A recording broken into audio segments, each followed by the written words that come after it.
Hello, sports fans. It's me, Sportsman Z, Bob Zolke. And today I'm doing a recap video. For a lot of you out there, you know that I'm doing a college football season with 10 select teams divided into the North and the South divisions.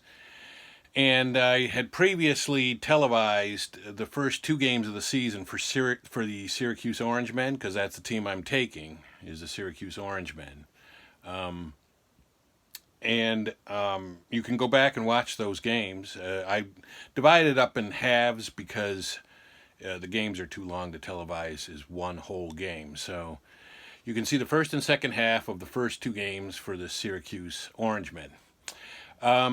But in this particular case, I also went ahead and I quick played the third game of the season. I didn't even take Syracuse. I just quick played the games the entire week, kind of to catch us up and and move the season forward a little more expeditiously. So from time to time, I may do that. Just quick play a week, and then I'll do a summary video like this one. Now, I had previously also done a summary video after the first game of the season, and I had some stats and some information in that one. But here is another summary video, and this one we're discussing where everybody stands at 3 games into the season, and it's a 12-game season. So as you can see, in the North, Army is still on top, because back when I did the first video, Army had crushed the team that they'd played, something like 62-20. I don't remember who it was, but it was like 62-20. Maryland. They had crushed Maryland, 62-21 or something like that. So you can see Army is 3-0, and they have scored 136 points and allowed only 46. So that defense is really, the offense is impressive, but that defense is really coming to town. And then tied with them is Boston College and Syracuse. Both teams are also 3-0. Boston College has scored 145 points and allowed just 57, so their defense is playing well too. And then Syracuse has allowed 138 points, or has scored 138 points and allowed 86, still pretty good. In the last game, Syracuse defeated Louisiana Tech, I believe. Close game. It was like 24-21, something like that. I don't remember exactly what the score of that particular game was, but they did beat Louisiana Tech in Game 3 of the season. So then we've got Navy, who is 2-1. They've scored 110 points and allowed 100 points. And then Bucknell, who really seems to be overmatched in this league, at 0-3, only scored 36 points in 3 games and allowed 142. So they're not doing well. Now down here for some statistics that we've got, kind of, this version of the Heisman competition, I suppose.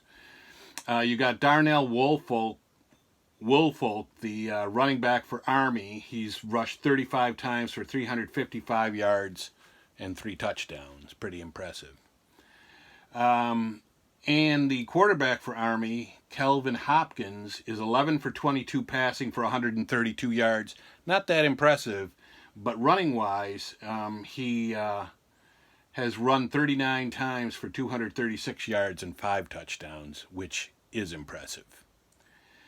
Then you got Anthony Brown, the quarterback for Boston College, who has completed 42 of 56 passes for 611 yards, 7 touchdowns, and no interceptions.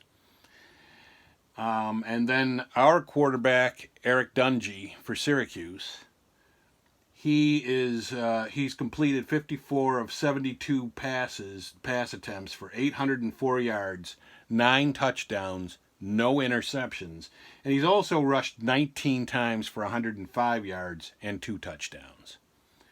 Pretty impressive. And then you've got Taylor Jackson, the wide receiver for Navy, who's caught 8 passes for 235 yards and 3 touchdowns. Now, what's notable and what I noted, let's go through the South first and then go through the statistics, and then I'll talk about that. In the South, you've got Maryland leading the South with just a 2-1 record. No undefeated teams on this side. And they've scored 109 points and allowed 103. Then you got Arkansas State at 1-2. They've scored 69 and allowed 76. And then you got Charlotte at 1-2. They've scored 71 points and allowed 96. And then ECU is 0-3. And they've scored 76 points but allowed 126. So ECU is having a tough time in this league, along with Bucknell. And so is Louisiana Tech, who is also 0-3 and scored 57 points but allowed 115. Now you can see I don't have as many Heisman hopefuls on this side, and this is what I was going to get to. First of all, you'll notice that there's no quarterback. And that's because the quarterbacks are just not that impressive. Over here we have quarterbacks that have thrown 7 touchdowns, 9 touchdown passes, without an interception. On these teams, every quarterback has thrown at least 1 interception, and in many cases, multiple interceptions. So there isn't even a quarterback in the South that's even worthy of saying that they would have a chance so far, the way it looks, of supplanting any of these guys. So you've got Anthony McFarland, the running back for Maryland, who's rushed 41 times for 261 yards and 3 touchdowns, which is a good performance. And then you got Benny LeMay, the running back for Charlotte, who's rushed 46 times for 306 yards and 2 touchdowns. And then Blake Prohl, the wide receiver for ECU, has caught 12 passes for 143 yards and 3 touchdowns. And those are the only guys I could find that were really even kind of worthy to be in the same class as these guys over here. This is going to be a tough division right here. It's going to be tough to be the one that comes out the winner. And the way that I'm going to do the playoffs is really, it's just going to be the winner of the North against the winner of the South. There's not going to be any playoffs. So, because there's only 5 teams. So you have to win the division, and if 2 teams are tied, then we'll go through tiebreakers and everything. But it's basically going to be the winner of the South versus the winner of the North in the college championship game. And then down here I've got the Week 4 matchups coming up. Syracuse will be at Army. That's going to be an important game, because I think Syracuse only plays Army once in the 12 games, even though they're in their division. And this is going to be Syracuse's chance to put themselves not only in first place above Army, but if there happens to be a tiebreaker at the end of the year, the head-to-head would be the first tiebreaker. Louisiana Tech will be at Boston College, so that's going to be, looks like it might be a tough game for Louisiana Tech. Then Bucknell will be at Navy. Probably going to be a tough game for Bucknell, although we don't know, because Navy has played pretty poorly too. Arkansas State at Maryland, and then ECU will go to Charlotte. So that's the Week 4 action that you can look forward to if you are following the season. So this has just been a recap video just to let you know where we are. And going forward, we will be televising more games so that people can follow the season, follow Syracuse's progress.